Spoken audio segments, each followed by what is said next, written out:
a memory from our early days at Alpena. One of the boys had to be punished for misbehavior, so Roy sent him off on a run to the top of a small mountain which rose up behind our chalet. We could see the route he would take from our kitchen window. Roy and I watched as the lonely figure made his way upwards and upwards until he reached the top. He then started his descent homewards, stopping from time to time to pick a few wild flowers. Roy and I watched him come safely down, like parents proudly watching their child take his first steps. He arrived back to greet us with a large bunch of wild mountain flowers, which he'd gathered on his way down, and then presented them to me with a big smile.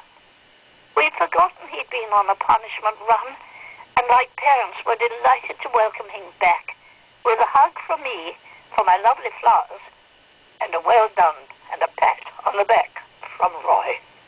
Okay?